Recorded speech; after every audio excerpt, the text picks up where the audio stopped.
Sallallahu ala Muhammad, sallallahu alaihi wasallam, sallallahu ala Muhammad, sallallahu alaihi wasallam. Sallallahu ala Muhammad, sallallahu alaihi wasallam, sallallahu ala Muhammad, sallallahu alaihi wasallam. Termasuk salah satu doa yang akan cepat sekali. Dan setiap doa yang kita mintakan untuk saudara kita itu juga doa penting sekali. Setiap doa yang kita panjatkan kepada Allah untuk saudara itu juga sekaligus doa. Semakin luas, semakin banyak doa yang kita panjatkan, semakin luas orang-orang tercinta yang kita doakan, akan semakin luas peluang doa dikabulkan dan kebaikan yang akan kita lakukan. Sampai-sampai ada ulama besar abad sekarang ini, satu abad dengan kita, mengajarkan doanya itu saking pentingnya mendoakan orang lain, orang yang kita cintai, bahkan orang yang kita inginkan mendapatkan hidayah Allah. Namanya Imam Syahid Hasan Al-Banna, salah seorang ulama besar yang sangat perhatian dengan kondisi umat. Di saat kekuasaan atau kepemimpinan Islam diruntuhkan di dunia ini, kan Islam ini semenjak abad ke-7 terus membangun peradaban sampai puncaknya itu berada di Istanbul, di tempat di mana bertemu dua benua. Dan memang banyak ahli, banyak peneliti yang menyatakan kalau saja dunia ini dalam satu kepemimpinan, maka tempat yang tepat menjadi ibadahnya itu Istanbul, karena mempertemukan dua benua dan mudah akses orang. Dan itu mulai abad 14 sampai abad 19. 1453 Konstantinopel ditaklukkan oleh Muhammad Al-Fatih. Itu baru dinyatakan runtuh abad 19, tahun 1920. Di saat dunia kehilangan pegangan, di saat dunia kehilangan arah dunia Islam, salah satu ulama yang hadir selain kalau di Turki namanya Syekh Badi'uzzaman Sa'id Nursi, di Mesir Imam Syahid Hasan Al-Banna yang usianya hanya 42 tahun, 43 tahun.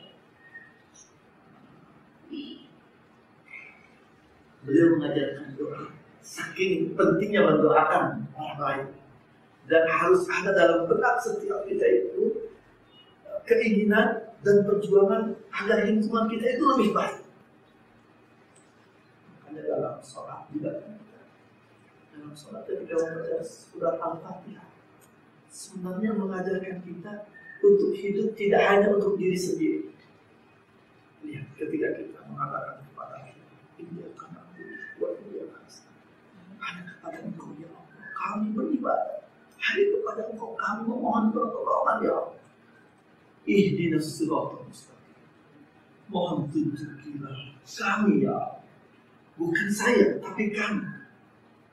Terutama imam itu, yang jadi imam, ustaz yang jadi imam, dalam hatinya ketika mengatakan ihdinas siratal mustaqim harus terbawa itu dirinya, keluarganya, seluruh jamaah yang ada di masjid itu. Bahkan kalau dia memiliki tanggung jawab lebih besar lagi, Mungkin tidak hanya itu, tapi juga masyarakat yang ada di sekitar masjid, masyarakat di desanya, di kecamatannya, di kabupatennya, di negaranya, bahkan di dunia. Dan sebenarnya itu yang menentukan seseorang itu bagaimana dalam hidup, menjadi siapa dia. Maksudnya besar, hebat atau rendahnya seseorang itu diarahkan dari visi kehidupannya. Yang sebenarnya isi banget dari berbagai ibadah yang dilakukan selain ajaran tauhid sebagai ajaran inti, semua ibadah salah satunya sholat itu Islam membangun karakternya supaya orang Islam itu tadi tidak hanya berpikir untuk diri sendiri, berpikir untuk keluarga, orang tercinta, masyarakat, negara, bahkan dunia. Makanya salah satu inspirasi yang dikatakan oleh Imam Hasan al-Banna itu, kata beliau ketika menjelaskan tentang tauhid, keimanan harus membentuk dalam diri kita karakter. Hidup ini adalah jihad, perjuangan sungguh-sungguh memperbaiki diri, meningkatkan kualitas diri, kapasitas diri, agar diri ini segera berpengaruh baik bagi lingkungan, bagi keluarga, istri dan putra putri. Mereka harus segera kita bertekun untuk menjadi pribadi yang punya kapasitas kualitas tinggi. Kenapa? Karena mereka juga harus kita bentuk, harus kita hantarkan menjadi pribadi yang berpengaruh kebaikan pada lingkungan, keluarganya, tetangganya. Beliau tahapan kerja orang beriman itu islahul fardi, memperbaiki diri, islahul usrati, memperbaiki keluarga, islahul sya'bi, memperbaiki masyarakat, islahul hukumah, memperbaiki pemerintahan. Kalau masyarakatnya sudah baik, pemerintahannya sudah baik, maka akan terjadi ustadziyatul alam. Bangsa dan negara kita itu menjadi sumber inspirasi masyarakat dunia, menjadi contoh, menjadi kiblat. Apalagi negeri Indonesia yang terkenal dengan penduduk muslim terbesar. Wah, kalau ini terjadi, luar biasa. Doa yang diajarkan itu namanya doa robitoh, doa pengikat hati. Sudah pernah mendengar atau sudah pada hafal ya? Doa robitoh, doa pengikat hati. Kalau kata orang Sunda apa Haji, doa pelet, doa supaya lengket antara kita dengan orang-orang yang kita cintai. Tapi bukan dalam konotasi pelet anak-anak yang suka bobogohan ya. Ini mah pengikat hati, temuan supaya kita dengan lingkungan itu kompak, kuat, ikatan maknawiyah, ikatan hati, ikatan jiwa. Namanya doa. Beliau ketika mengajarkan doa, sampai-sampai saya lihat di buku Mazmu'at Masail, beliau mengajarkan kalau mau baca doa ini, pejamkan mata di kepala ini, kemudian buka mata di kepala, pejamkan, buka mata. Dengan mata hati itu, pandangi orang-orang yang kita cintai, orang yang kita sayang, ibu, ayah, kakak, adik, sanak paut, teman, tetangga yang kita cintai, yang kita inginkan mereka bersama kita dalam hidayah Allah Subhanahu wa Ta'ala. Itu yang saya katakan, seluas apa hati kita ini menjangkau lingkungan kita, mencintai lingkungan kita.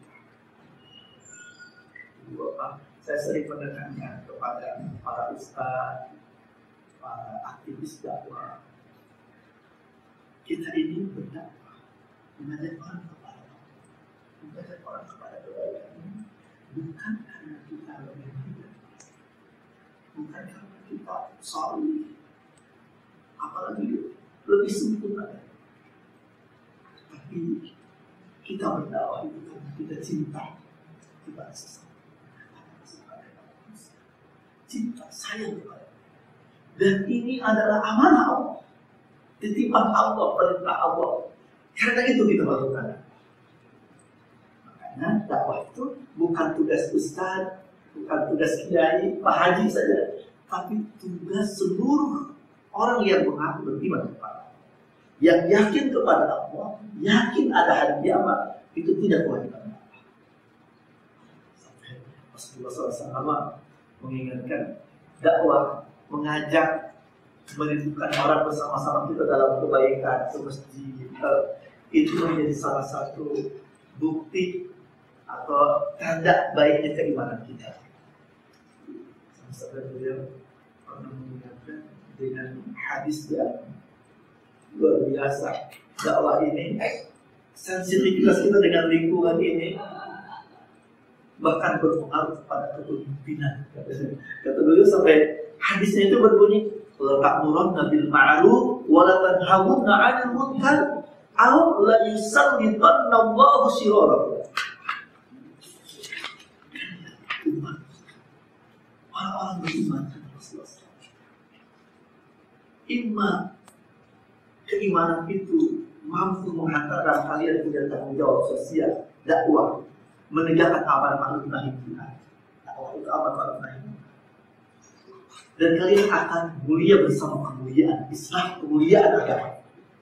Atau kalian tidak peduli dengan dakwah, tidak peduli dengan lingkungan, mau apapun yang terjadi di sekitar, nggak jadi pikir, nggak jadi beban.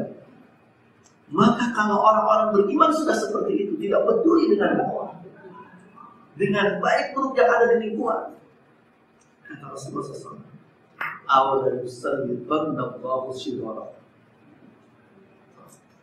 Allah akan menjadikan sultan, pemimpin untuk kalian orang yang paling buruk. Sampai begitu. Jadi kita orang-orang ini salah satu yang harus kita evaluasi dalam keseharian. Bagaimana sensitivitas berharap. Karena iman ini rupanya tidak hanya pengakuan, tidak hanya keinginan, harus terbukti dengan ucapan, harus terbukti menjadi kenyataan dan sikap kita. Makanya orang ini itu kan kehadirannya menghadirkan. Hati-hati ketika orang mukmin malah jadi ngaributkeun batul. Orang mukmin itu, orang muslim itu adalah man salima muslimu atau man salima afarudan adalah orang yang orang lain selamat dari lisannya, dari perbuatannya. Bahkan kata Rasulullah, khairun nas anfa'uhum linnas. Sebaik-baik manusia yang beriman itu yang paling besar manfaatnya, yang paling bermanfaat pada kita. Itu yang dimaksud manfaat dari manfaat.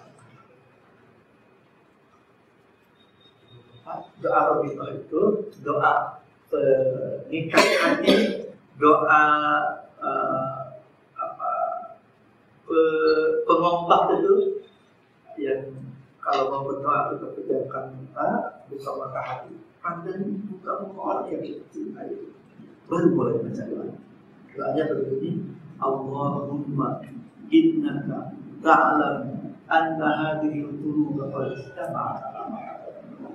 Ya Allah, sungguh Engkau telah mengetahui bahwa hati-hati ini, hati-hati kita dan orang-orang yang kita cintai telah berhimpun di dalam cinta kepada wal taqat ala ta'ati, telah bertemu di dalam ketaatan kepada wa tawahhadat ala da'wati, telah berhimpun, telah bersatu di dalam dakwah kepada wa ta'ahadat ala nusratus syariah, telah bersumpah, berjanji untuk berupaya memahami tuntunanmu, mengamalkannya, mendakwahkan, menolong agama.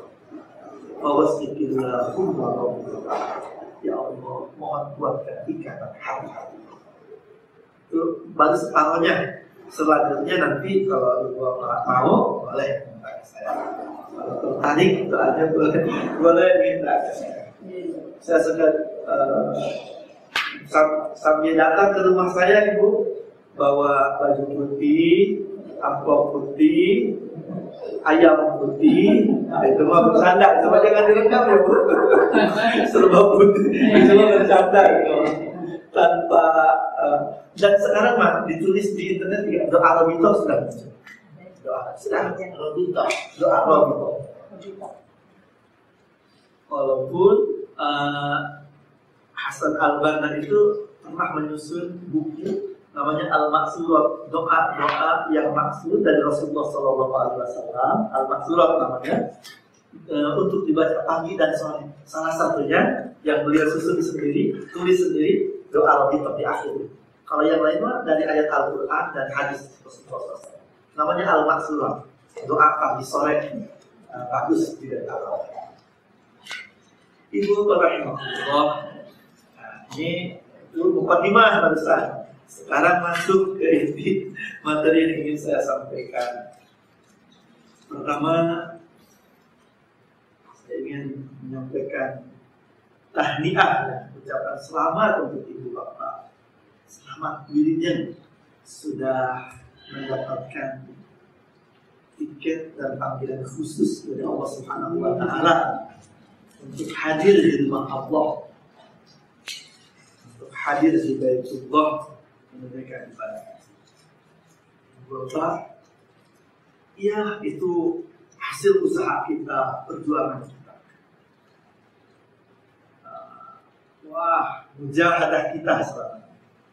Tapi kalau kita tadabburi, kalau kita cermati lebih lanjut, kita cermati, kita lanjutkan, luar biasa. Kita akan menemukan bahwa pada hakikat ini pilihan Allah. Ya Rabbana, tapi Rabbana. Tidak semuanya orang yang punya keinginan, ingin sekali Allah pilih. Nanti itu ketika di depan Baitullah Al-Haram, itu harus ingat. Harus bahkan ketika mulai mengucapkan labbaik Allahumma labbaik, ya Allah, aku datang memenuhi panggilan. Ya Allah, aku datang memenuhi panggilan. Hilang dipenuhi dengan rasa syukur. Kita benar-benar dipilih oleh Allah. Kita benar-benar diundang oleh Allah. Karena nyatanya tidak semua orang berkeinginan, berkemampuan benar-benar menjadi kenyataan hadir di Baitullah. Iya.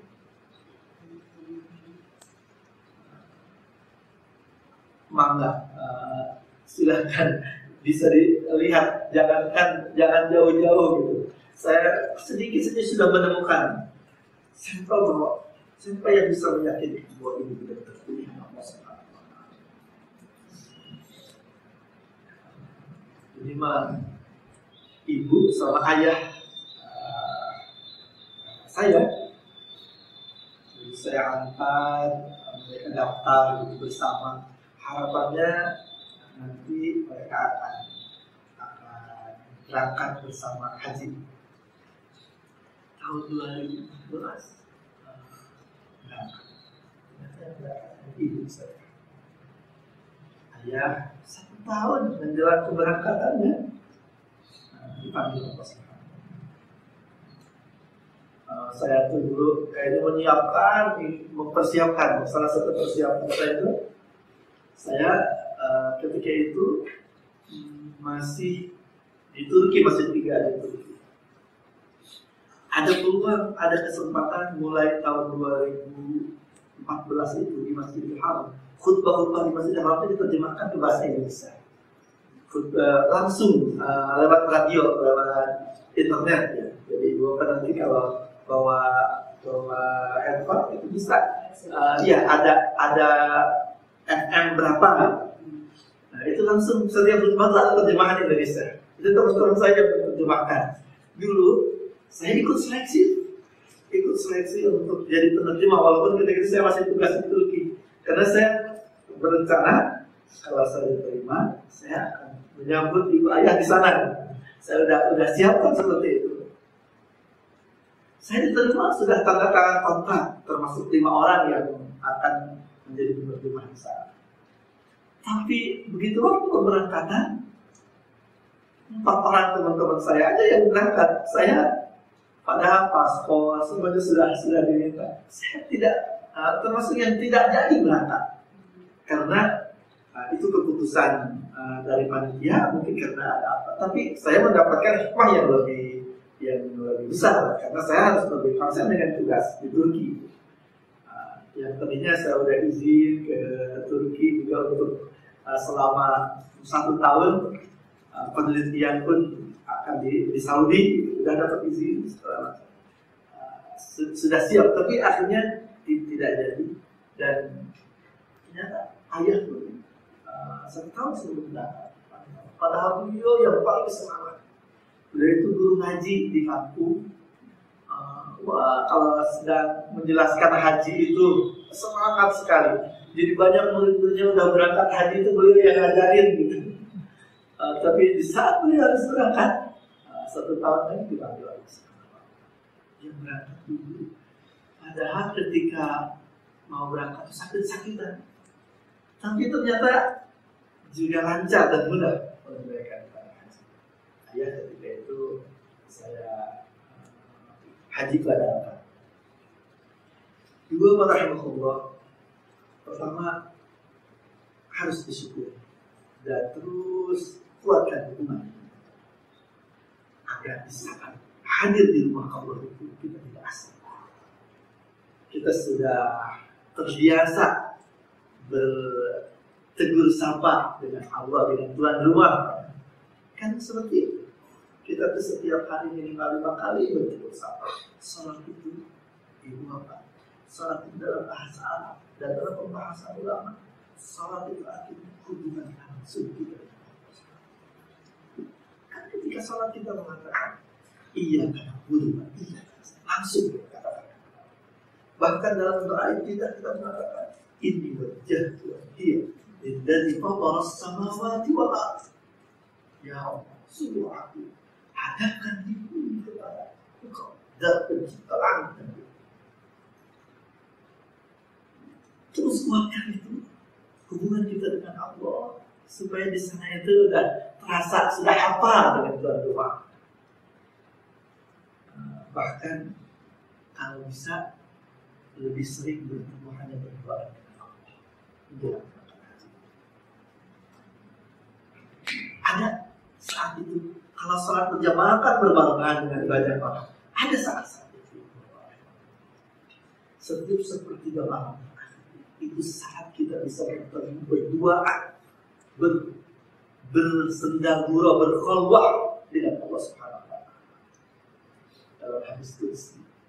Hadis qudsi itu hadis yang langsung Allah sampaikan kepada Rasulullah SAW.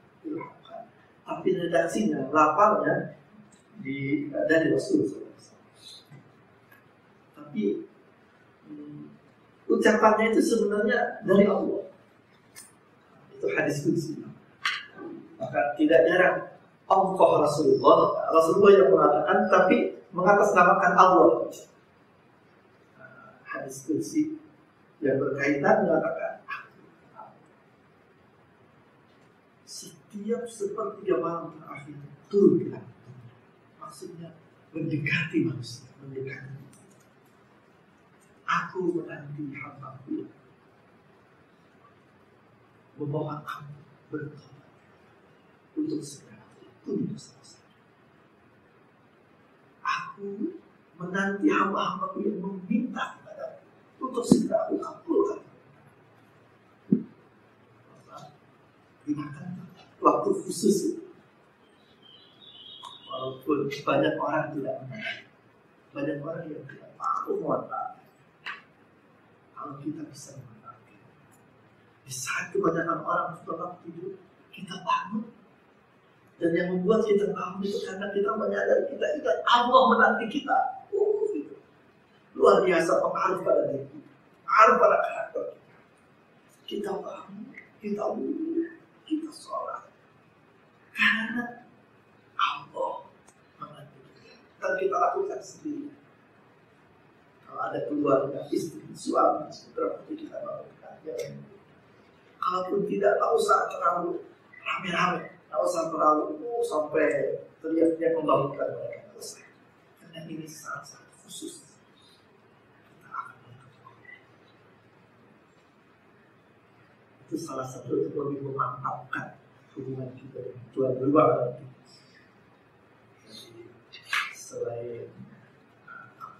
Selain Instagram, Facebook, Instagraman dengan Allah, Facebookan dengan Allah, WhatsAppan dengan Allah, teleponan, SMS-an dengan Allah, lakukan permudaratan dengan Allah. Nanti akan terasa aktivitas haji kita.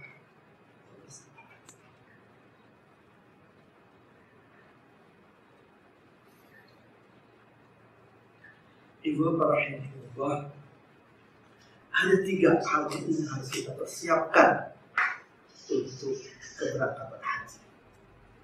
Ibadah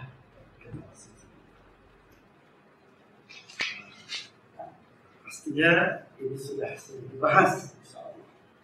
Pertama, persiapan al-fikri, al-isti'adan al-fikri dalam bahasa Arab. Kedua, al-isti'adan al-jasadi. Ketiga, al-isti'adan al-ruhi. Persiapan fikirnya, keilmuan. Dan kegiatan KBI Al-Hidayah ini setiap pekan ya, setiap Jumat pagi ini sebagai salah satu sarana membekali kita semua secara fikriah, keilmuan. Tentunya tidak akan cukup. Ibu Bapak bisa terus menelaah, membaca sekarang mudah sumber-sumber tuntunan ibadah haji bisa kita dapatkan dari mulai tulisan sampai video pun bisa kita dapatkan di YouTube, bisa kita dapatkan. Keilmuan kita harus siap, penting keilmuan supaya ibadah kita sesuai dengan tuntunan Allah, tuntunan Rasulullah SAW yang menjadi salah satu syarat diterima ibadah. Karena tidak sedikit juga orang yang tidak paham, yang kemudian bisa melakukan hanya membatalkan ibadah. Dari mulai pakaian, ya kan? Ini keilmuan penting sekali.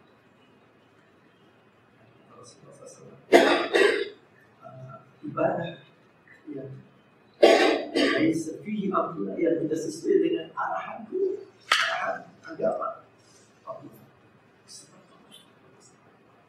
Jangan sampai kesempatan yang sudah lama kita rindukan, kita persiapkan, malah batal, malah tidak diterima karena kekurangan. Mudah-mudahan ini bukan pokok bahasan saya. Ini keilmuan, pemahaman terkait ibadah haji terus dimantapkan, dimatangkan supaya tidak ada keraguan rukun haji, sunnah haji, apa dalam haji. Itu terus ditingkatkan. Pertama, persiapan fikih keilmuan. Kedua, persiapan jasadiah, persiapan fisik. Itu juga penting. Alhamdulillah sudah olahraga dari depan sampai sini. Itu kalau diniatkan untuk persiapan, itu udah mulai pemanasan ibadah kita. Belum kan tadi Pak? Aku belum kan? Ya kan belum ya.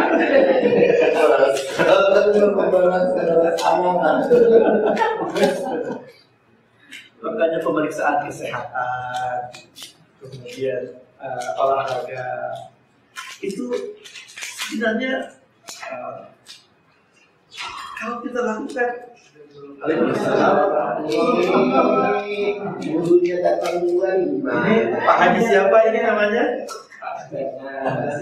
Jauh Pak, jauh Pak. Maaf dulu. Itu dari mana?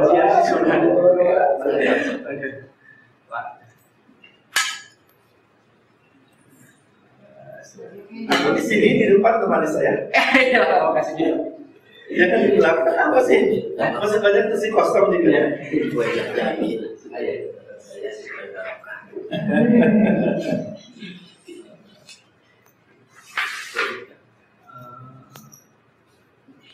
Ibu Bapak dan boleh pemeriksaan kesehatan, tidur yang lebih teratur,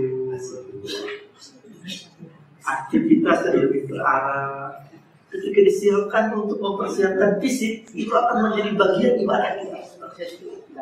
Bagian ibadah kita persiapan untuk haji. Yang sebenarnya semua kalau kita niatkan untuk kesehatan agar bisa ibadah kepada Allah, walaupun yang bukan untuk persiapan haji, semuanya bisa jadi ibadah. Makan kita, minum kita, semua aktivitas kita itu bisa menjadi ibadah.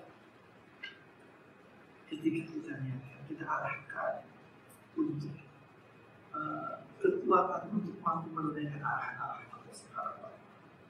Makanya konsep ibadah dalam Islam itu bukan hanya ibadah makhluk. Ibadah makhluk itu sholat, ibadah yang khusus, sholat, zakat, puasa, haji, itu ibadah-ibadah. Ada ibadah yang bahkan 24 jam kehidupan kita itu bisa menjadi ibadah.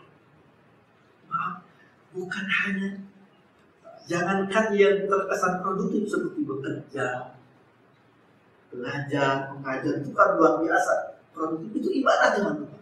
Yang terkesan malas pun aktivitas kita bisa menjadi ibadah. Seperti tidur, itu bisa menjadi ibadah. Hak tubuh kita. Maaf, masuk kamar mandi, masuk toilet, dengan seluruh aktivitasnya, bagi kita harus menjadi ibadah. Makanya kan ada tuntunannya semuanya. Mandi, bercermin, makan, minum, tidur, semuanya ada tuntunan. Masuk kamar mandi, istilahnya tempat paling itu mah yang bau kamar mandinya ya. Iya, sampai harus juga menjadi ibadah. Kan ada tuntunan. Masuk kamar mandi, mendahulukan kaki kiri, terus membaca doa Bismika Allahumma ahya wa bismika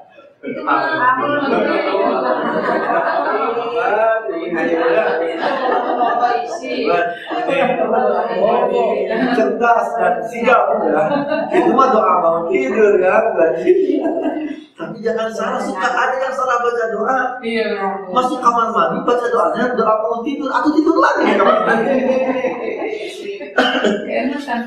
Itu biasanya di bulan puasa tuh, terutama bapak-bapak ya, ibu mah masak, ini mah ngaguhan lagi di kamar mandi. Itu mah bapak-bapak yang begitu ya. Ada juga ibu-ibunya yang begitu. Mudah-mudahan kita mah tidak begitu. Itu karena salah baca doa. Doa yang benar. Allahumma inni a'udzubika minal khubuthi wal khaba'ith.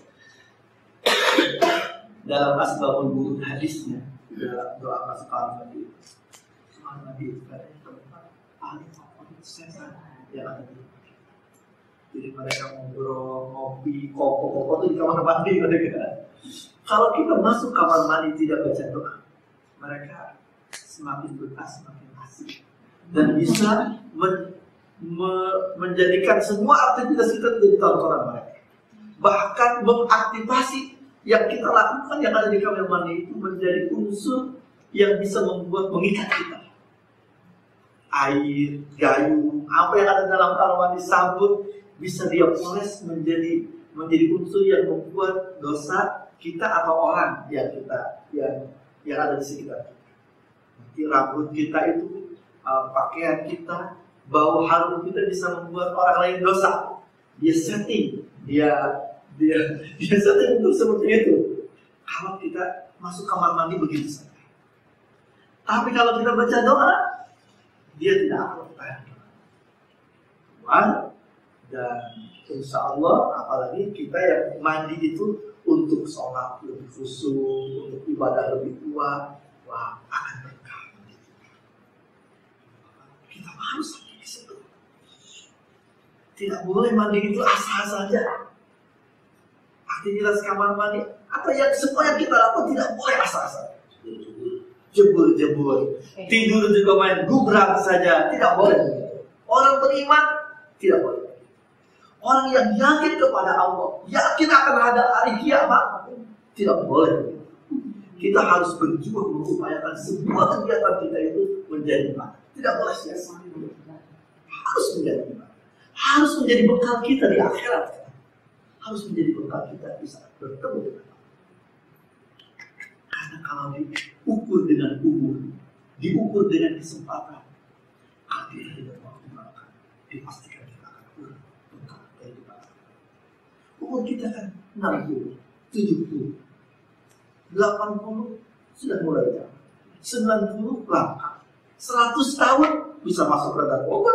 Haji sama Rasul 60 Haji Tidak cantik Bali. 54 pasti. jadi 54 tapi kelihatannya kayak 24.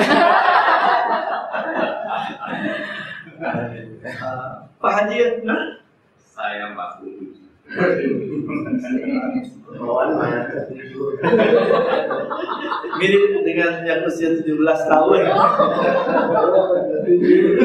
Luar biasa. Iya, ibu bapak usia kita 100 tahun. Sementara amalan yang dibutuhkan, ibadah yang dibutuhkan untuk menjadi bekal kehidupan akhirat itu kehidupan yang tidak berujung, tidak berakhir. Pada masa itu 50 tahun. Kita sering membayangkan semua manusia akan hidup di padang mahsyar. Membayangkan cuma sehari. Ternyata saya baca dalam hadis 50 tahun. Kita sekarang ini baru tahun 2018. 2000 tahun saja dunia sudah seperti ini. Bagaimana 50.000 tahun nanti? Dan kita tidak ada mati lagi. Kita tidak mati, kita menyaksikan detail semua kejadian, semua rangkaian di padang mahsyar. Dari mulai dibangkitkan, dari mulai yaumul ba'ats. Belum as-sirat. Jadi dipastikan usia kita ini sebenarnya tidak akan cukup untuk mencari bekal kehidupan akhirat. Karena itu kita harus mengoptimalkan semua yang kita miliki, semua yang ada dalam kendali kita harus menjadi bekal kehidupan akhirat. Sisanya serahkan kepada Allah. Masuk sendiri itu ternyata bukan karena amalan kita, bukan sekedar karena amalan kita, bukan sekedar karena bekal, tapi karena kasih sayang. Karena itu kita harus menjadikan semua kehidupan kita ini saat-saat untuk bisa lebih dekat lagi. Makanya kegiatan fisik, olahraga pun, makan pun tadi, kamar mandi pun harus menjadi ibadah. Ini persiapan kedua. Persiapan fikih tadi yang pertama, persiapan jasadiah yang kedua, persiapan ruhiyah jiwa yang kedua. Dan ini inti yang pembahasan. Tapi ini sudah 1 jam kayaknya mukadimahnya juga ya. Ini saking senangnya ketemu Ibu Bapak Haji, jadi yang disampaikan yang mesti dari 3 ini mestinya cuma persiapan ruhiyah, tazkiyatun nafs. Akhirnya saya sampaikan 2 yang lain juga, walaupun sekilas. Persiapan ruhiyah. Pertama, dalam kehidupan kita manusia itu bisa disebut manusia ketika ada 2 unsur utama manusia, ruh dan jasad. Dalam diri kita semua ini ada jasad yang terlihat seperti ini, yang teraba, yang kasat mata. Ada unsur utama kedua, yaitu ruh, jiwa. Tidak disebut manusia kalau tidak lengkap 2 unsur utama. Maaf, saya 2 unsur bukan karena sangat sensitif sekarang. Makanya saya begini dari tadi nahan takutnya begini. Kalau begini nanti ngikutin kampanye. Walaupun pemilihan pemimpin itu satu hal penting dalam agama. dan akan menjadi bagian agama kita. Dan saya akan baru pulang dari Turki. Kepemimpinan itu luar biasa. Lebih baik dulu Pak. Lebih baik kepemimpinan sekarang. Masyarakat Turki itu kalau dibanding dengan masyarakat Indonesia secara keagamaan sekarang sebenarnya masih jauh lebih baik dari masyarakat. Soalnya pembacaan Quran. Tapi mereka sedang diuntungkan memiliki pemimpin yang baik, yang soleh, yang paham agama dan sayang kepada agama, sayang kepada kaum Islam. Padahal Turki itu hampir 1 abad dilanda sekularisasi yang paling dahsyat di dunia. Mereka itu kan 6 abad menjadi pusat kepemimpinan Islam di dunia. Hebat, menginspirasi dunia dengan agama, dengan Islam. Dekat sekali dengan agama. Tapi mulai abad ke-19, 1924, kehilafahan dinyatakan runtuh dan diganti dengan sistem yang dengan aturan-aturan yang menjauhkan mereka dari agama. Jilbab itu baru tahun 2014 dikembalikan mereka. Mulai 1924 itu bisa masuk penjara wanita yang memaksakan diri untuk berjilbab. Padahal 99% muslim. Ada di Turki itu pernah nggak boleh pakai bahasa Arab, pakai bahasa Turki. Iya. Ya Allah, benar. Iya, hanya kurang sholat. Seperti itu. Bahasa Turki itu dulunya tulisannya itu Arab. Ucapannya bahasa Turki, tapi tulisannya Arab kayak bahasa Arab Melayu. Dulu saya lagi di pesantren atau kalau lagi bersurat sama ayah, saya menulis surat pakai bahasa tulisan Arab. Makanya saya kalau bikin catatan di buku, saya lebih terbiasa pakai bahasa Arab ketimbang bahasa Indonesia. Untuk materi hari ini saya lebih nyaman nulis pakai bahasa Arab. Karena saya terbiasa nulis pakai bahasa Arab. Walaupun bahasa Sunda, tapi tulisannya tulisan Arab. Kalau bersurat ke ayah dulu. Bahasa Turki itu dulu kayak begitu. Dan serapan dari bahasa Arab itu banyak sekali, 70%. Tapi gelombang sekularisasi ini berubah bahasa Turki itu menjadi tulisannya jadi Latin dan dijauhkan dari yang berbau-bau agama. Dan sampai tidak boleh pakai bahasa Arab. Padahal di negara manapun ada pun tetap ada pakai bahasa Arab. Tapi di Turki, di negara yang pernah menjadi pusat kepemimpinan Islam dunia itu pernah dipakai. Bahkan pernah ada pemimpin yang sempat berhasil, orang soleh yang sempat berhasil menjadi pemimpin Turki dan mengembalikan adat Turki ke bahasa Arab. Beliau itu dipenjara dan kemudian dibuat hukum, dibuat tudingan fitnah supaya beliau dipersalahkan. Yang akhirnya benar dieksekusi, dihukum mati, digantung, gantung. Namanya Adnan Menderes. Kalau lihat di YouTube tuh bisa ditulis Syahid Adnan Turki, ada filmnya. Sampai seperti itu. Jadi dijauhkan dari agama sejauh-jauhnya. Tidak heran kalau mereka sekarang itu setelah 15 tahun pemerintah yang baik ini memimpin mereka sekarang jauh lebih baik. Tapi sebelumnya maksud saya, Turki itu kalau masyarakat masih jauh, masih berat dibanding masyarakat Indonesia. Kalau di kota Istanbul itu masih kayak di pasar. Orang yang pakai pakaian apalagi musim panas. Wah, kayak di Eropa saja, saudutut gitu. Saudutut kalau di apa? Saudutut. Ngelek mau, burigir. Anu bobogohan, terang-terangan di kereta, di bis, udah biasa. Jadi masyarakat kalau pagi-pagi yang minum-minuman keras itu sedang bergertakan di taman-taman masih banyak. Malamnya mereka begadang sambil mirasan, paginya tarawih itu masih bisa ditemukan. Tapi mereka sedang diuntungkan dengan memiliki pemimpin yang paham Islam dan sayang kepada Islam. namanya Recep Tayyip Erdogan. Beliau itu ulama dan paham agama, tapi untuk memperbaiki masyarakatnya beliau tidak serta-merta, tidak terburu-buru. Kenapa paham kondisi masyarakat? Bahkan yang beliau bangun pertama itu ekonomi.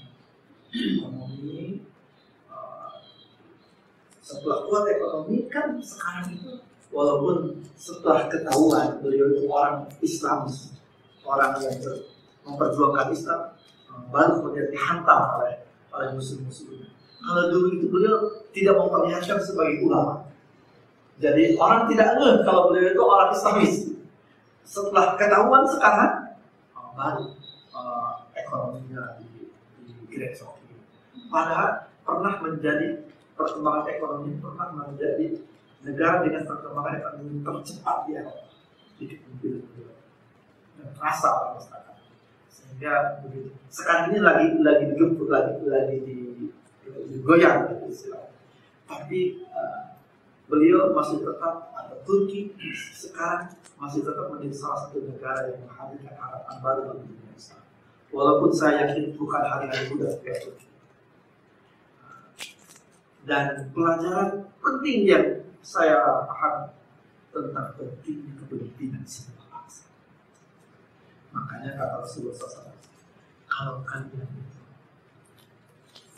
memiliki satu doa dan doa itu dijawab. Jadi kalau saja kita itu orang-orang beriman hanya boleh meminta satu doa dengan satu permintaan saja dan permintaan pasti dikabulkan, maka yang aku ingin pesankan kepada kalian adalah berdoa meminta pemimpin yang soleh, pemimpin yang dekat dengan Allah. Sayang, karena memang dengan kepemimpinan itu banyak kebaikan yang bisa dihadirkan. Kalau ustaz, kalau khatib, kalau ulama hanya bisa ngajar ngaji saja, beda dengan umarok dan bisa. Makanya kalau ibu bapak cermati dunia Islam ketika menjadi korban pelemahan fitnah, yang disasar itu pemimpin yang paling utama, pemimpin yang bisa dikendalikan, pemimpin yang lemah yang bisa diarahkan, yang akan rela bangsa dan negaranya terinjak-injak asal dirinya selamat dan dibangun. Pemimpin semua itu. Dalam kurun waktu 1 abad terakhir ini, mirip juga dengan yang digambarkan oleh Rasulullah SAW. Pemimpin model itu ya, yang kita bisa saksikan.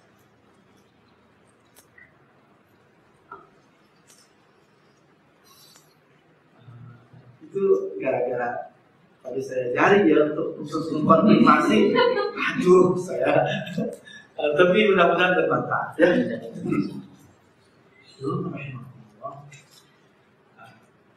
Manusia itu hanya disebut manusia ketika lengkap 2 unsur, ruh dan jasad. Kalau tidak ada salah satunya bukan manusia. Yang hanya jasadnya saja tanpa ruh, apa namanya baju? Mana saja atau bangkai jenazah.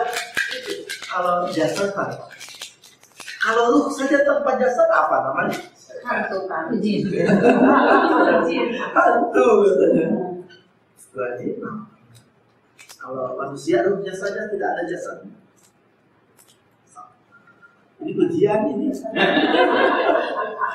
Nah, ayo ke setan. Berarti jin. Ini harus jawab semua. Berarti setan. Manusia ruhnya saja tanpa jasad mana? Jin. Jin dan setan. Jin dan setan. Jin makhluk halus. Ruh. Jadi goreng.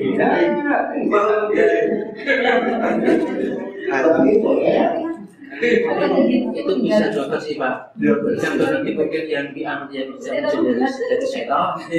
Bisa jangan gape. Kita apa ya? Baik. Sudah dapat jawabannya nih. Hebat, Bapak semuanya menjawab.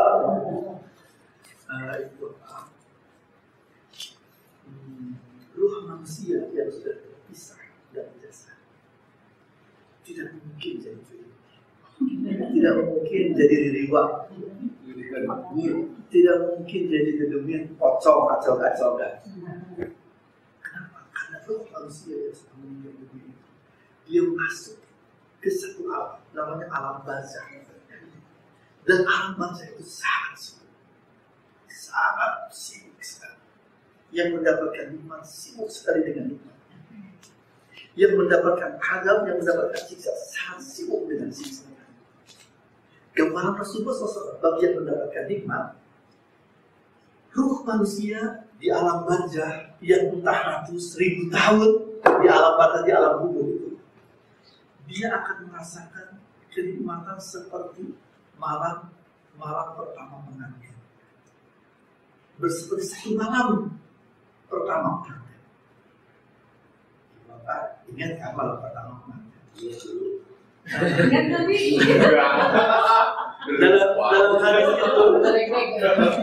dalam hadis itu setelah malaikat Mungkar dan Nakir itu selesai menyoal kita, menanyai, mengkonfirmasi kita tentang bagaimana hubungan kita dengan Allah, dengan Rasulullah, dengan Al-Quran, dengan orang-orang beriman, kan man rabbuka, an nabiyuka, ma imamuka, ma ikhwanuka. Itu sebenarnya konfirmasi, menanyai sejauh apa sikap kita di dunia. Sudah benar-benarkah menjadikan Allah itu sebagai Allah? Dan yang akan menjawab bukan mulut saja. Setelah selesai katanya, untuk yang soleh, yang baik itu, dia akan pamitan dengan baik, dengan lembut sekali. Dan ucapan terindah yang dia ucapkan terakhir kali itu adalah Naumatan Ahus. Tidurlah engkau sebagaimana engkau tidur di malam pertama menanti. Salah satu persiapan berangkat haji itu selain persiapan fikriyah, keilmuan, persiapan jasadiyah, persiapan fisik, naik tangga, naik persiapan fisik. Itu takdir robbani, arahan Allah untuk Bapak Ibu yang lapar berusaha dan mencari-cari. Kalau rada kehenya, rada keselnya, itu untuk persiapan ruhiyah, persiapan ketiga yang sedang kita bahas. Jadi disebut manusia ketika terdiri dari dua unsur. Kalau hanya dua unsur itu jasad, fisik yang kelihatan, ini ruh yang kita tidak mengetahui. Bahkan tidak terlalu banyak kita mengetahui, memiliki ilmu tentang. Tidak disebut manusia kalau tidak lengkap dua unsur. Kalau hanya jasadnya saja, maka namanya jenazah, bahkan bangkai, mayat. Kalau ruh saja, tadi saya tanya semua ibu-ibu yang hadir, bapak ibu yang baru hadir tidak harus ditanya katanya. Kalau manusia ruhnya saja tanpa jasad, apa namanya? Kenapa Pak? Manusia ruhnya saja, jasadnya tidak ada, apa namanya? Aku getaya. Nggak ada jasadnya. Jadi jawaban Pak Haji apa? Iya, aku kan begitu. Gimana? Kalau Nggak ada manusia jasadnya. ruhnya saja tidak ada jasadnya, nah, Aku getaya. Ya rohnya ini. ya rohnya itu ya roh. Iya. Wah, berarti sama jawabannya dengan Pak Haji yang paling muda. Kalau Pak Haji, paling muda. Ibu apa? Nah, nih yang saya tegaskan, roh itu jawaban yang tepat. Jawaban yang tepat, roh saja. Iya. Roh manusia yang hanya ruhnya saja tanpa jasad, ruh namanya, atau roh. Jamaknya, bentuk jamaknya arwah. Jadi yang benar jawabannya roh. Haji paling muda sama dua haji yang baru datang. Kebanyakan ya ada yang bilangnya di dua. Padahal ibu bapak tidak mungkin ruh manusia yang meninggal dunia itu sempat menjadi pocong, menjadi jurik. Karena ruh manusia yang meninggal dunia itu akan masuk ke alam baru mereka, namanya alam barzakh. Alam Alam antara dunia dan akhirat. Dan alam barzakh itu alam yang sangat orang-orang sempat tidak mungkin sempat melakukan hal-hal yang tadi itu. Jadi kalau mungkin ada, tapi kebanyakan sih cuma korban film, korban berita. Kalau ada kita melihat pocong atau orang yang sudah meninggal dunia datang lagi ke rumahnya, kalaupun ada jin bukan ruh manusia. Jin. Kemungkinan besarnya iya, itu adalah setan. Setan. itu ya Pak. Yang disebutkan dalam Al-Quran qarin. Setiap manusia yang hidup di dunia itu ada qarin dari golongan setan yang dia berfungsi untuk membisiki, mengarahkan dia menyimpang dari jalan Allah. Nah, sementara setan itu, jin itu, usianya bisa lebih panjang dari manusia. Rata-rata usia jin itu. Kalau iblis malah tidak meninggal dunia dulu, kecuali nanti pada Yaumul Fazal, pada awal hari kiamat. Mereka diberikan tenggang waktu oleh Allah. Kalau setan dari golongan jin meninggal dunia juga, tapi kebanyakan mereka usianya lebih panjang dari manusia. Nah, kemungkinan dia itu setan dari golongan jin yang masih hidup tapi masih melanjutkan misi penyesatannya. Dia ketika punya peluang menyerupai orang yang sudah meninggal dunia itu untuk menjauhkan orang-orang yang masih hidup dari Allah Subhanahu wa Ta'ala. Jadi mulai sekarang yakin ini, harus yakin bukan ruh manusia yang sudah meninggal dunia kalau itu setan dari golongan jin atau bahkan iblis. Nah, kalau setan mah kita tidak usah takut ya. Bahkan seyogianya kita yang nakut-nakuti setan. Karena setan itu apa? Sebenarnya sama orang beriman, walaupun dia berusaha akan melemahkan, menjauhkan dari Allah Subhanahu wa Ta'ala, tapi untuk orang-orang beriman, apalagi orang yang ikhlas kepada Allah, dia tidak bisa. Bahkan dalam hadis kan pernah Umar bin Khattab itu salah satu sahabat yang ditakuti oleh setan. Jadi beliau pernah pulang dari masjid, tiba-tiba mendengar suara kayak orang jatuh, gedebuk. Tapi tidak kelihatan orang. Dan beliau akhirnya konfirmasi kepada Rasulullah SAW. Jadi dulu para sahabat kalau menemukan hal-hal yang aneh gitu, mereka segera bertanya kepada Rasulullah SAW. Ternyata kata Rasulullah, innahu syaitonun yafiru minka. Itu adalah suara setan yang jatuh karena terburu-buru lari, ketakutan berpapasan dengan kawan. Innahu syaitonun yafiru minka. Dalam hadis juga disebutkan setan itu yafiru minal adani dzuratan. Setan itu akan lari tidak kuat, lari telang-langgang sambil dzuratan, sampai dzurot itu dan dia kentut, saking ketakutannya dari suara azan. Jadi jangan takut lagi sama setan. Dan setan itu kalau kita takut, dia hidup seperti anjing. Dia akan membohong, menakuti kita terus dan menguasai kita kalau kita takut. Sampai kita itu berada dalam kendali. Tapi kalau kita berani, apalagi keberanian kita karena Allah, karena yakin ada Allah dan semua yang terjadi di dunia ini hanya terjadi atas kehendak Allah, kebaikan ataupun keburukan, wah, dia tidak bisa berbuat apa-apa. Kayak anjing menggonggong, kita jongkok saja, sudah diam, kita lari. Tapi kalau kita lari, dikejar sama dia. Itu salah satu karakter. Makanya setan itu bukan saja sama orang-orang yang beriman kepada Allah. Kadang-kadang sama orang yang nekat saja kayak dukun, yang berani kadek siapa aing, belum siapa dia bisa ketakutan juga. Sama orang yang sekedar berani saja. Apalagi kalau beraninya karena Allah. Jadi bukan ruh manusia. Ruh manusia mah berada di alam yang sangat sibuk sekali. Jadi saya bilang yang mendapatkan nikmat itu sibuk sekali dengan nikmatnya, sehingga ribuan tahun, ratusan tahun alam barzah dia di dalam kubur itu akan seperti satu malam pengantin, satu malam pertama pengantin. Ya, karena Rasulullah, malaikat munkar dan nakir itu akan meninggalkan orang yang mendapatkan nikmat itu dengan ucapan nau bertarafus. Malam pengantin itu, kalau saya dulu ya, dulu saya malam pengantin malam pertama itu belum berbuat banyak, apalagi saya kenalnya juga belum lama, dan tidak bisa tidurnya, tiduran di samping istri. Ngobrol mungkin awalnya, tapi tidak bisa tidur.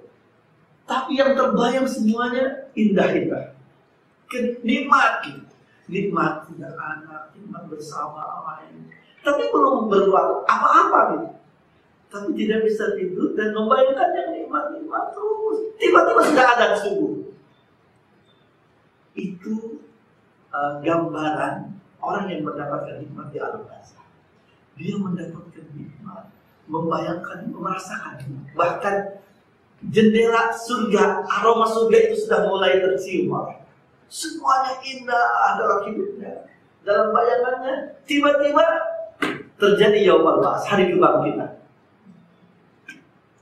Seperti satu malam singkat saja, ribuan tahun, ratusan tahun. Makanya dalam surat Yasin kan, qalu man ba'atsana min marqadina. Ada sakta di situ, berarti sejenak tanpa nafas. Hada ma wa'ada Rahman wa sadaqal mursal. Itu untuk para saleh. Jadi mereka pas di hari kebangkitan itu culak-cilik, dijelak-cilik begini. Sahaya bangunkan kurang teh. Dan segera mereka tersadar. Ini yang dijanjikan Allah yang Maha. Dan sungguh jujur benar yang sudah disampaikan oleh Allah. Baru mereka kemudian berbondong-bondong mengarah kepada masa yaumul ba'ats.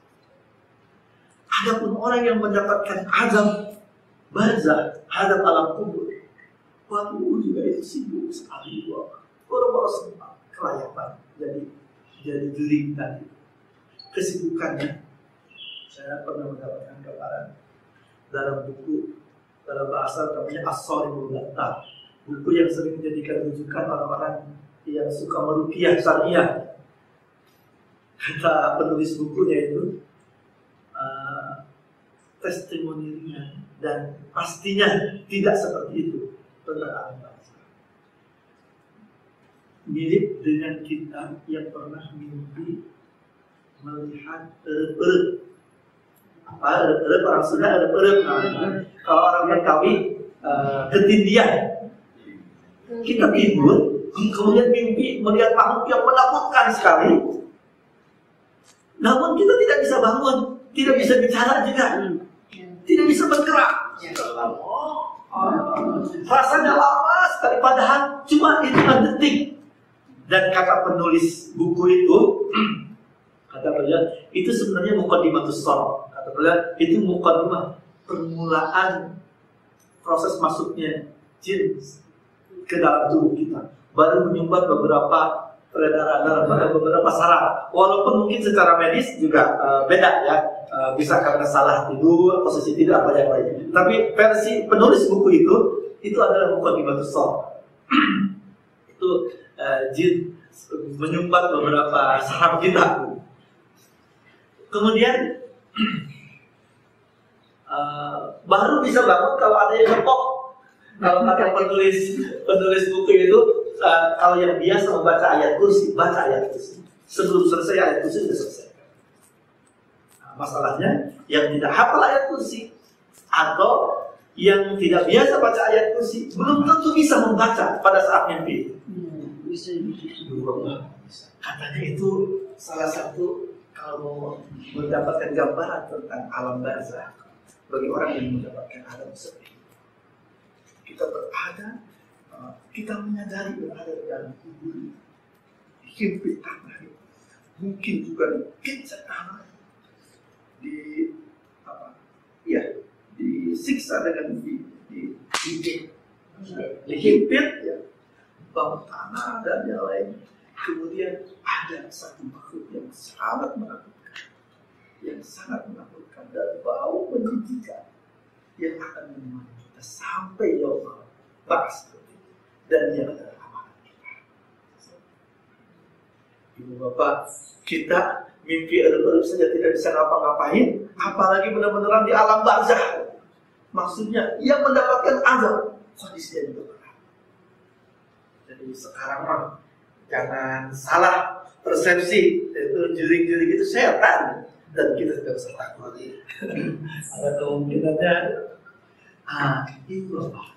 Ruhiyah, jiwa kita, sebagaimana fisik kita, jasad kita, tubuh kita, ini membutuhkan santapan. Sarapan, ngawadan, memuluk, makan siang, makan sore, makan malam. Kalau fisik mah ya kita udah hawa semua. Ruh kita itu juga membutuhkan asupan, membutuhkan santapan. Ini poin penting tasbih nafs. Jadi sebagaimana fisik kita membutuhkan santapan, asupan, vitamin, gizi, ruh kita sebagai unsur utama kita manusia ini sama membutuhkan asupan. Dia perlu diberikan sarapan, makan siang, makan malam. Dia juga butuh dibersihkan, disampok, disabuni, diwangi, supaya dia segar, supaya dia kuat sehat, supaya dia menjadi pengendali kalau kehidupan kita ini. Kalau Syekh Jalaluddin Ar-Rumi, seorang ahli sufi dari Romawi, beliau menggambarkan ruhiyah kita, ruh kita itu harus menjadi penunggang kuda yang sehat, kuat, pengendali bagi kudanya di mana dia ada fisik. Jadi ruhiyah itu harus menjadi penunggang kuda, pengendali fisik kayak kudanya. Karena kata beliau, kalau ruh ini lemah, kalau jiwa ini lemah, kurang asupan, kurang vitamin, jangan salah. Jika seseorang dalam kehidupan yang akan lebih dominan itu unsur jasad, di mana unsur jasad itu, unsur fisik itu tidak terlalu beda jauh dengan binatang, hewan, bahkan kuda, kata beliau. Bahkan ulama-ulama mantik sering mendefinisikan manusia itu hayawan natik. Manusia itu hewan, binatang yang bisa bicara, yang bisa berpikir. Jadi kalau secara fisik manusia itu nggak jauh-jauh amat dengan binatang. Dia makan, dia ada tangan. Yang membedakan manusia dengan yang lainnya itu kekuatan tubuh. Kalau dunia yang akan lebih dominan dalam hidup unsur. Jangan heran ketika manusia kita bisa menemukan ada orang yang, ada manusia yang kehidupan karena dominan unsur fisiknya lebih mirip dengan binatang. Bahkan dalam Al-Quran disebutkan ulaika kal an'ami bal hum adall. Manusia itu bisa seperti binatang, bahkan lebih sesat, lebih menjadikan dari binatang. Itu manusia yang jiwanya lemah, yang jiwanya kurang vitamin, kurang asupan. Terus kata Jalaluddin, yang akan menghadap sang raja nanti sebenarnya itu bukan kudanya. Kalau kuda katanya akan ditambatkan di luar. Yang akan masuk istana itu ruhnya, penunggang kudanya. Terus kata beliau, ibadah itu sebuah amalan bisa diterima ibadah di hadapan Allah. Ketika seseorang melakukan ibadah itu lengkap ruh dan jasad. Kalau ibadah dilakukan hanya jasad saja dan mudahnya itu ibadah yang tidak khusyuk. Jadi Bapak, ada kalanya kita sholat, bukan bapak-bapak ibu, saya sendiri. Ada kalanya sholat Allah Akbar. Ternyata ruhnya, pikirannya sedang di mana? Ini mah, yang hadir di sini sekarang mungkin ada yang hadir di ruangan ini hadirul jismi dan ruh. Fisiknya hadir di sini, tapi pikirannya jangan-jangan sudah di Mekah sana. Alhamdulillah kalau itu. Oh ya, katanya ibadah kita akan bernilai di hadapan Allah. Ibadah yang 100%. ibadah yang ruh dan fisik melakukan, hadir bersama. Ketika sholat Allah, ruhnya kita juga ikut tunduk merasakan keagungan Allah SWT. Ketika kita mengatakan ini wajah, sungguh aku hadapkan diri ini kepadamu ya Allah. Zat yang menciptakan langit dan bumi, bukan hanya fisik yang menghadap, tapi ruh juga hadir merasakan. Terus ketika ruku, ketika sujud, tidak hanya fisik ini, tapi ruhnya juga sujud, ruh kepada Allah. Makanya pengaruhnya juga akan beda. Orang yang melakukan ibadah dengan kualitas tadi, pengaruhnya itu akan nyata seperti yang Rasulullah SAW sebut. Al-Qur'an tidak hanya menjadi rutinitas, menjadi ibadah yang dilakukan biasa, tapi nyata berpengaruh pada kepribadian. Karena ucapan kita, perbuatan kita itu kan cerminan dari ruhiyah kita, dari jiwa kita, dari dalaman kita. Mudahnya air ini ketika kita keluarkan atau penampakan botol ini ditentukan sama isi botol ini. Kalau isi botol ini hitam, maka akan hitam.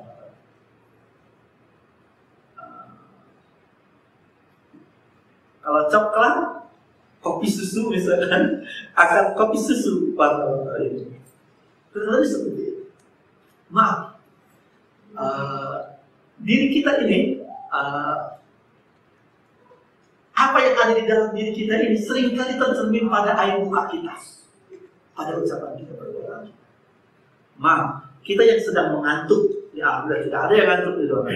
Kita yang sedang mengantuk kelihatan kan di muka orang. Kita yang sedang sedih kelihatan orang yang salah. Yang sedang bahagia, yang sedang kesal kelihatan. Itu ruhiyah, itu jiwa. Kita tidak melihatnya, tapi keberadaan kita bersama-sama. Satu dulu ketika saya kuliah S1, sampai ada mata kuliah namanya ilmu nafas, ilmu jiwa. Ilmu jiwa, sampai buka itu bisa dibaca. Bagaimana qiraatul wajah bisa dibaca muka itu, bukan dukun-dukunan ya, itu bagaimana raut muka, air muka itu bisa terbaca. Ya sederhananya begitu. Yang sedang ngantuk kelihatan mukanya ngantuk. Bisa baca semua muka-muka lawan dia kan bisa. Saya dengan mudah bisa membacanya ini muka-muka melas bermasalah. Ini muka-muka punya masalah semua. Itu mah ibu bapak, itu mah baca muka yang pasti benar ya. Karena semua kita punya masalah kan. Ustadz juga paling banyak masalahnya. Makanya dukun itu seringkali kebenaran sebenarnya dia tebak yang umum-umum saja. Jadi sementara hal yang gaib itu hanya Allah yang mengetahui dalam konsep iman. Walaupun setan ada peluang untuk mencuri-curi berita dari Allah dari langit, sekarang sudah mulai tertutup setelah diutus Rasulullah SAW. Makanya jangan mudah tertipu sama dukun-dukun. Ibu apa rahimahullah, agar ruhiyah jiwa kita ini selalu sehat, selalu kuat, selalu segar, kita harus melakukan tazkiyatun nafs. Tazkiyatun nafs, pembersihan jiwa, pembersihan ruh, pensucian. Ini kewajiban ini tergambar dalam surat was-samsi wal-qamari wal-qamari idza talaha wan-nahari idza jallaha wal-laili idza yaghshaha was-samaa'i wa ma banaha wal-ardi wa ma tahaha wa nafsin wa ma sawwaha. Ayat ini, dan demi jiwa dan kesempurnaan penciptaan.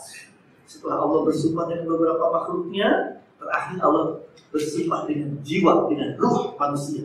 dan kesempurnaan penciptaannya.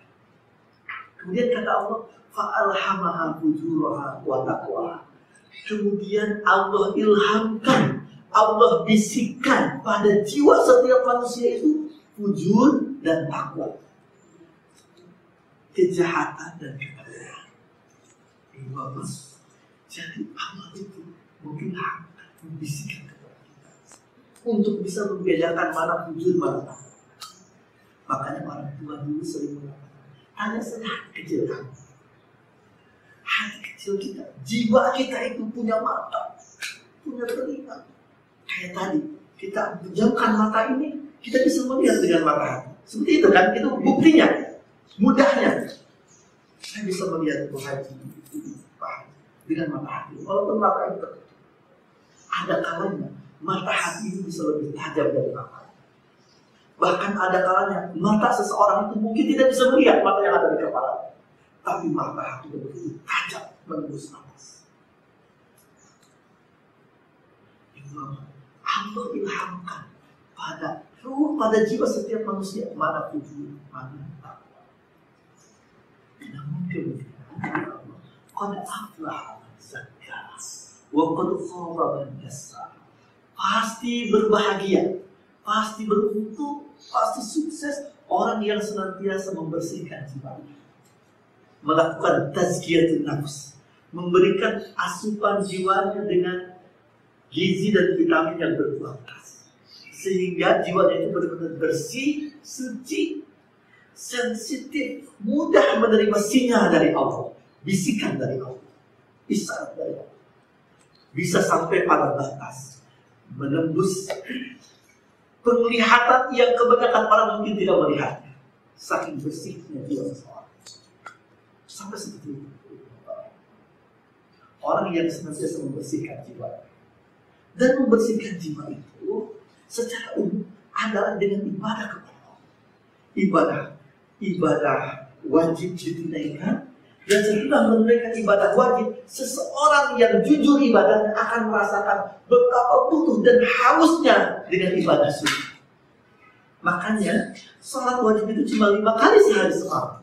Tapi ada sholat sunnah qobliyah, ada sholat sunnah ba'diyah, ada sholat duha, ada sholat tahajud, ada sholat wudu, ada sholat tahiyatul masjid, bahkan ada sholat sunnah mutlak, sholat sunnah yang tidak ada namanya. Kapan kita butuh bertemu dengan Allah, rindu kepada Allah, sholat sunnah walaupun tidak punya nama, lakukan. Kenapa? Karena tadi orang yang sudah merasakan kenikmatan ibadah kepada Allah, sholat, bertemu dengan Allah, dia butuh, dia akan lakukan ibadah sendiri. Dan orang yang semodel ini dalam hadis qudsi lagi, Allah Subhanahu wa taala mengatakan, la yazal abdi yataqarrabuna ilayya bil nawafil. Hamba-Ku tidak henti terus semangat kuat beribadah mendekat kepadaku, bahkan dengan ibadah-ibadah sunnah, hatta uhibbahu, hingga aku mencintai. Fa idza ahbabtuhu, ketika aku sudah mencintainya, kuntu sam'ahu alladhi yasma'u bihi, wa basaruhu alladhi yabsuru bihi, wa yadahu alladhi yabtishu bihi. Maka aku akan menjadi pendengarannya di mana ia mendengar. Aku akan menjadi penglihatannya di mana ia melihat dengannya, tangan, kaki, dan aktivitasnya. Maksudnya, aku akan menjadi warna, nilai, dan arahan dari sebuah. Ini orang yang sudah mampu membersihkan jiwanya dengan baik. Dan tazkiyatun nafs, ibadah itu semua kehidupannya menjadi ibadah, dan ibadah itu menjadi kebutuhan, juga kenikmatan dalam hidup. Salat itu nikmat, bersedekah itu nikmat, bersilaturahmi itu nikmat, berinteraksi, berteman itu nikmat, menjadi ketenangan dalam hidup. Orang seperti ini akan dicintai Allah, dan Allah akan menjadi arah. Bahkan dalam hadis lain, ketika Allah sudah mencintainya, Allah itu akan mengundang malaikat Jibril dan mengatakan, wahai Jibril, aku mencintai si fulan. Ia selalu beribadah kepada aku mencintai si fulan. Kemudian malaikat Jibril itu akan kembali pulang ke komunitas malaikat, menyampaikan, mengumumkan apa yang Allah sampaikan kepada para malaikat. Sehingga para malaikat itu akan membicarakan manusia itu, hamba Allah itu, bahwa Allah mencintai dia.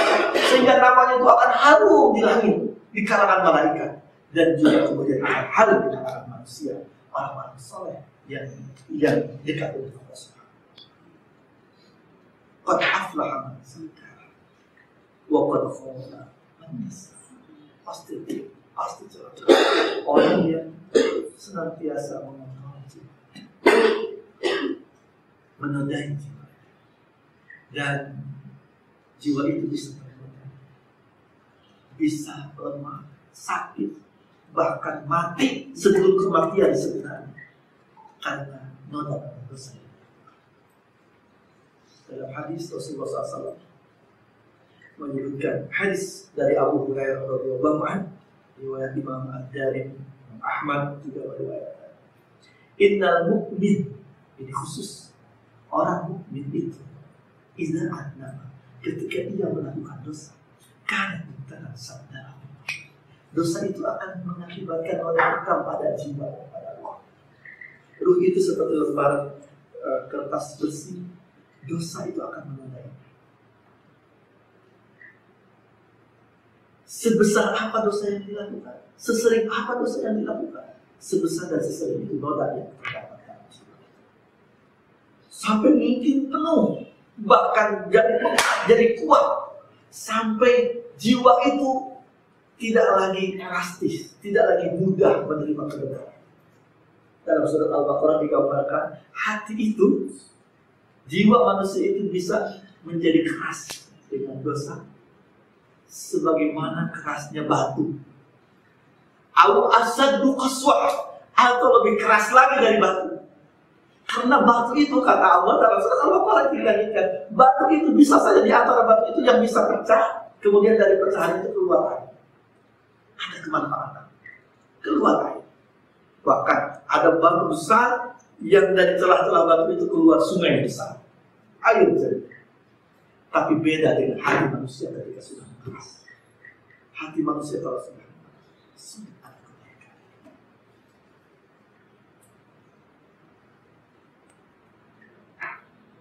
Kemudian dalam hadis Nabi, fa in taba sukina, ketika hamba yang melakukan dosa itu bertobat, maka hati ruh itu akan taskil itu digurinda, kalau bahasa Bawahnya digosok.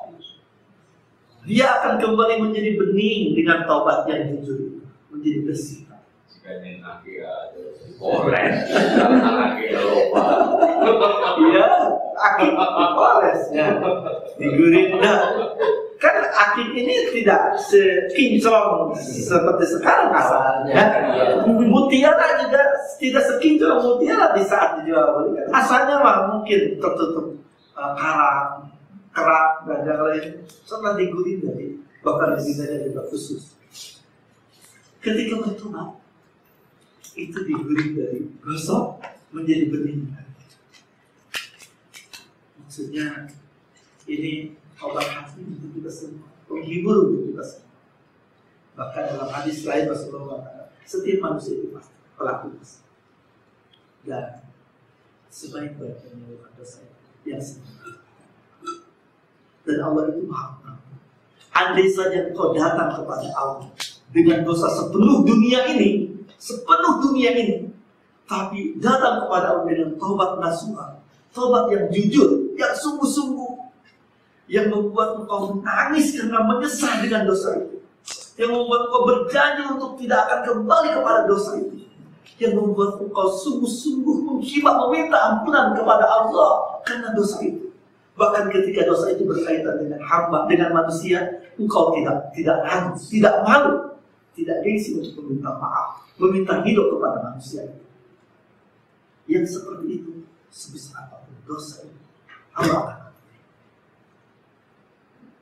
Fa'intam sekian, ketika bertobat akan dihapuskan, dibersihkan. Fa'in zadat, ketika bertambah dosa, zadat, maka noda itu akan terus bertambah sampai satu kali.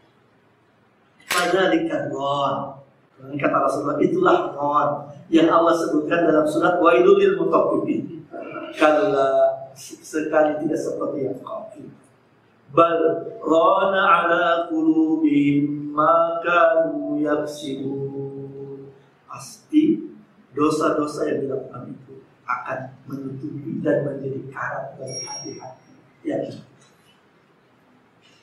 Ibu apa? Jadi tazkiyatun nafas ini terakhir karena sudah jam 4. Terakhir cara kita melakukan tazkiyatun nafas, membersihkan jiwa, membersihkan ruh yang menjadi salah satu bekal kita hadir memenuhi undangan Allah kepada Allah. Juga menjadi keniscayaan kewajiban kita sebagai seorang mukmin, seseorang yang yakin kepada Allah dan yakin dengan hari kiamat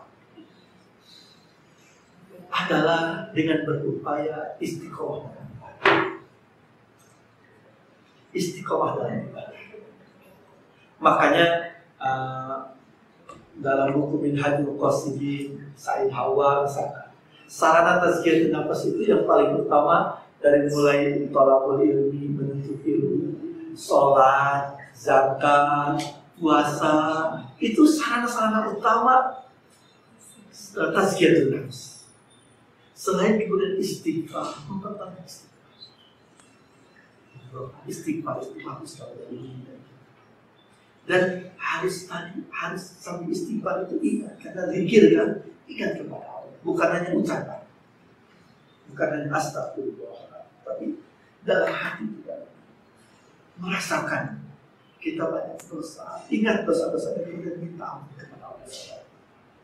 Rasulullah SAW itu orang yang dijamin masuk surga dan beliau pimpinan manusia sedunia, pimpinan ahli surga juga, pimpinan para nabi dan utusan Allah. Beliau mengatakan, aku setiap hari selalu beristighfar 70 kali.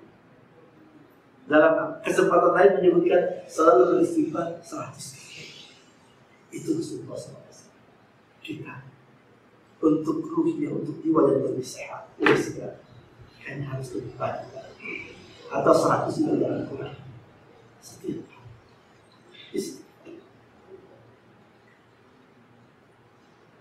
Dan kemudian berupaya menjadikan seluruh kegiatan, seluruh aktivitas kita itu menjadi ibadah kepada Allah. Tadi di awal saya menyampaikan ibadah itu bukan sekedar ibadah mahdoh, salat, zakat, puasa, tapi juga seluruh kegiatan kita, bekerja, kuliah, mengajar, semuanya bisa menjadi ibadah.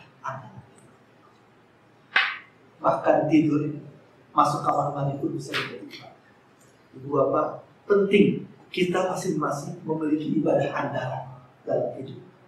Ibadah andalan yang kita yakin akan mendatangkan kecintaan Allah kepada kita. Tidak usah orang lain tahu. Suami atau istri pun mungkin tidak usah tahu kecuali untuk menguatkan, untuk menginspirasi. Bagus.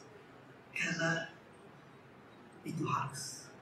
Kalau kita yakin kita akan ketemu Allah, kita harus punya pegangan apa yang akan membuat Allah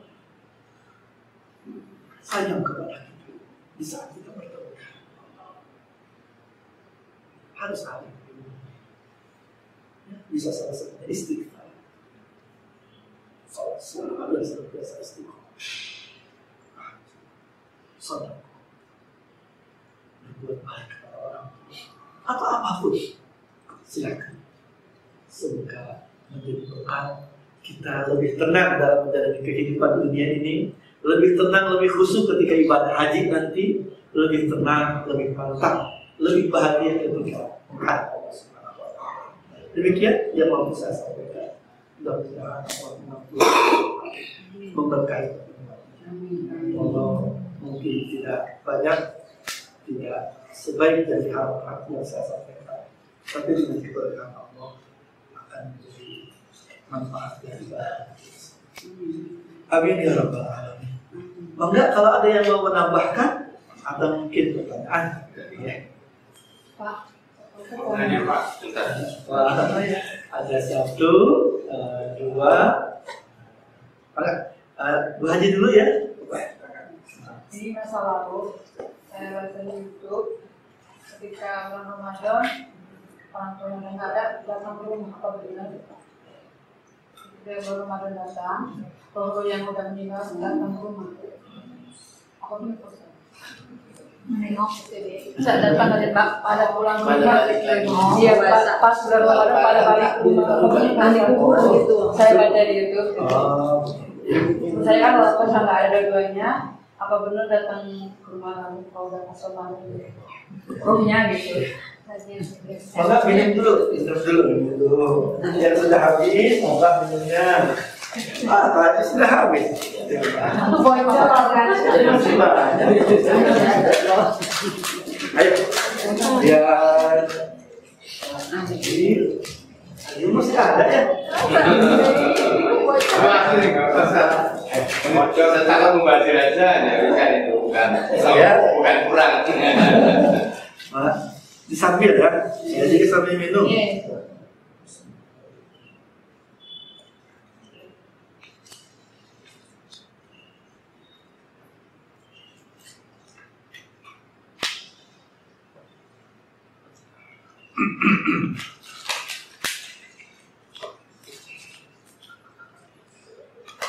Ada ungkapan di bulan Ramadan, ruh orang tua kita yang sudah meninggal dunia datang. Saya belum mencermati tuntas hadis terkait ini, tapi yang pasti ruh orang terdekat yang sudah meninggal dunia ini akan terhubung dan terpengaruh dengan apa yang kita lakukan. Itu makna ketika meninggal seseorang, anak Adam itu terputuslah seluruh amalannya dan kecuali tiga. Salah satunya awwalan salihin yad'u lahu, anak salih yang berdoa untuknya. Bahkan saya pernah membaca ruh orang tua ibu ayah yang sudah wafat itu diberikan keleluasaan orang tua untuk bisa melihat langsung aktivitas kebiasaan anak-anaknya, keseharian anak-anak, dan itu bisa menjadi nikmat atau adab kubur untuk mereka. Tapi mereka tidak bisa ngapa-ngapain untuk anaknya yang masih hidup. Tidak bisa mengingatkan, tidak bisa membisik. Mereka bisa melihat kayak siaran langsung. Dan ketika ibadah kesolehan yang dilakukan oleh keturunannya, oleh putra-putrinya, itu menjadi nikmat. Sebaliknya ketika maksiat, dosa yang dilakukan oleh anak keturunannya, itu bisa menjadi Saya membaca sarahan hadis itu, gambarannya katanya seperti orang tua yang sayang kepada anaknya di dunia, yang tahu anaknya berprestasi atau berbuat kebaikan. Itu kebaikan yang masih di dunia, yang masih semu, belum tentu baik sebetulnya di hadapan Allah Subhanahu wa Ta'ala. Tapi orang tua itu bahagia, senang sekali ketika mendapati anaknya melakukan kebaikan. Sebaliknya orang tua sedih, tersiksa, sakit hati ketika anaknya melanggar aturan Allah atau melakukan dosa, melakukan kesalahan ketika di dunia. Bisa dibayangkan itu terjadi ketika sudah terpisah alam. Dia berada di alam barzakh. Kalau di dunia masih bisa mengatakan senang, menghargai, bahagia, ketika melakukan kesalahan bisa mengingatkan. Sementara setelah berada di alam barzakh itu tidak berlaku. Bagaimana nikmat itu tergambar menjadi nikmat luar biasa, dan bagaimana menjadi adab itu bisa terbayang. Tersiksanya, apalagi dia sudah bukan teori lagi nikmat dan adab itu. Dia sudah merasakannya nikmat dan adab kubur. Untuk anaknya yang dicintai, yang disayanginya, dia inginnya selamat dari adab kubur, dari siksa itu. Sementara anaknya melakukan kemaksiatan, itu gambarannya. Adapun ruh manusia, ini mungkin agak tambahan dari pertanyaan. ruh manusia mungkin saja juga bisa. Ruh manusia yang sudah meninggal dunia mungkin saja bisa terhubung dengan orang yang masih hidup. Itu ada dalam hadis, juga dalam asar para sahabat. Dan itu terjadinya ketika Allah Subhanahu wa Ta'ala menghendaki. Pertama kali itu ketika Allah Subhanahu wa Ta'ala menghendaki. Kedua, keseringan terjadinya ketika dalam para sahabat ada yang mimpi ketemu sahabat yang lain, bahkan ada yang sampai detil. Jadi ada seorang panglima sahabat Rasulullah SAW yang gugur di medan perang, tiba-tiba ketika evakuasi terlewat mungkin sama-sama sahabat atau tidak terburu dievakuasi, jenazahnya sudah diberikan. Ternyata ada sahabat dekatnya yang mimpi didatangi sahabat yang sudah syahid itu, didatangi dan menyampaikan bahwa dia punya hutang sama sahabatnya yang simpulan. Jadi dia minta mohon untuk dibayarkan hutangnya itu, dan aku sekarang jenazahku ada di tempat dengan baju besiku. Jadi tolong baju besiku itu dijual dan digunakan untuk membayar hutang. Mungkin Bapak Ibu ada yang pernah baca asal itu. Itu berulang-ulang. Mimpi itu terjadi sampai penasaran dan akhirnya dibuktikan ternyata benar, ditemukan dan akhirnya dia menunaikan pesan. Jadi dalam hadis ada seperti itu. Jadi pertama ketika Allah Subhanahu wa Ta'ala, kedua sarana dalam hadis yang ditemukan melalui mimpi. Walaupun mimpi itu tidak bisa dipastikan juga benar seperti itu. Karena mimpi itu bukan dasar hukum yang bisa kita jadikan pegangan.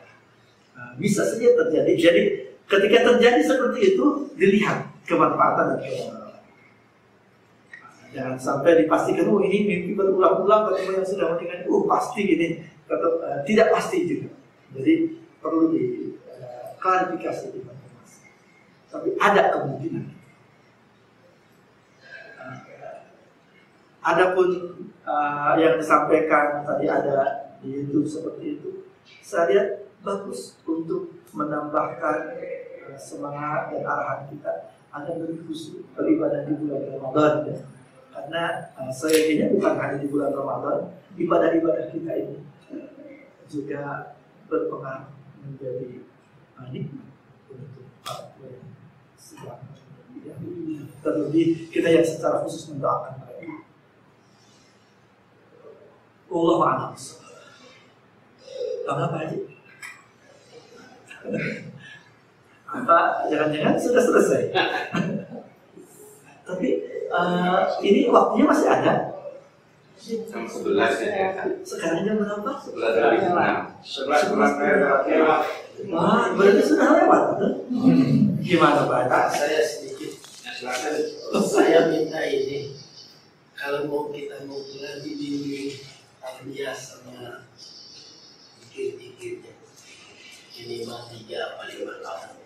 Kalau bisa yang supaya lebih aset. Biasa kalau mau bubar gitu. Bagus.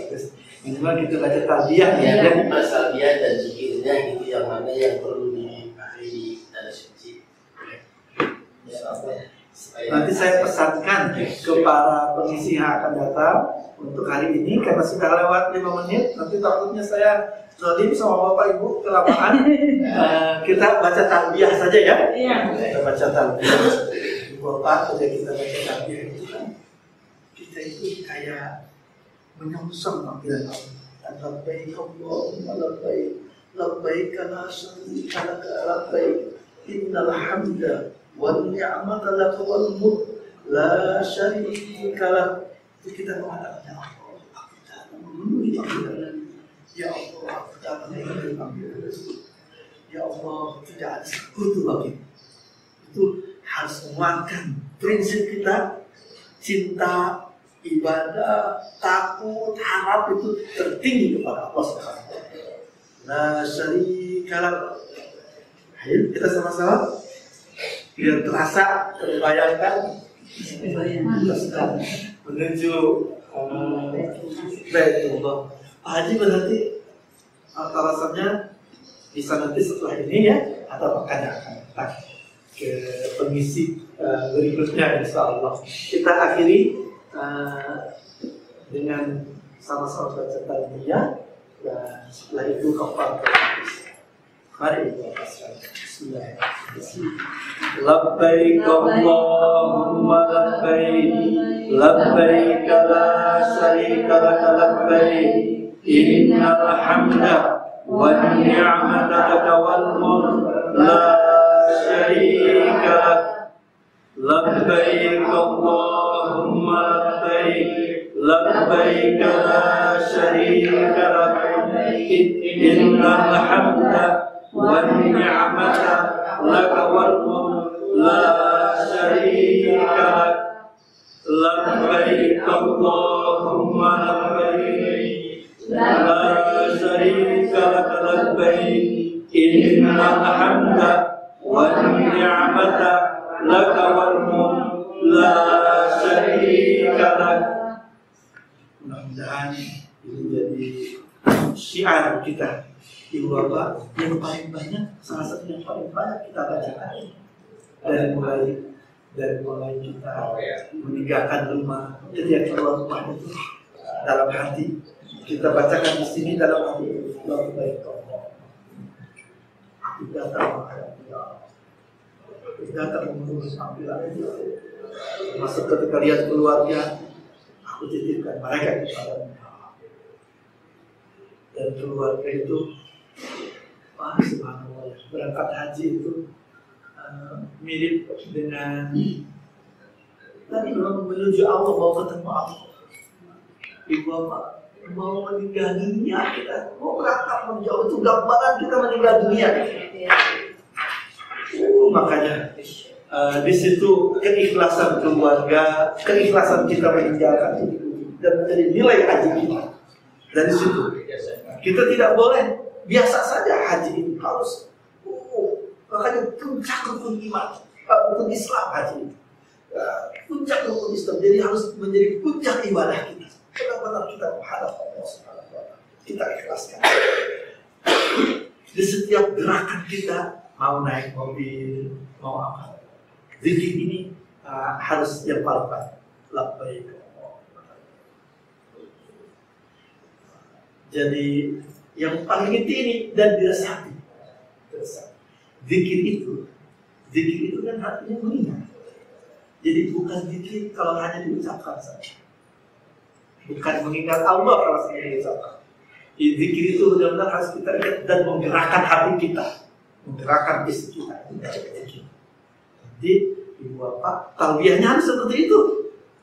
Jangan talbiyah yang terucap biasa saja, tapi harus talbiyah yang masuk ke dalam hati, ke dalam pikiran kita, ke dalam fisik kita, sampai harus merinding, merasakan kita Allah Subhanahu wa Ta'ala.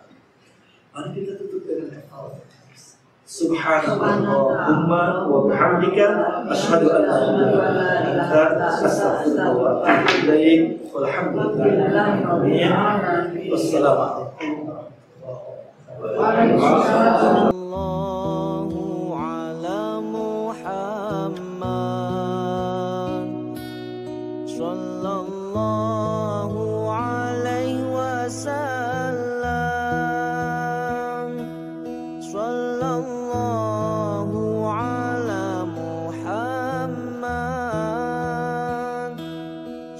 Allah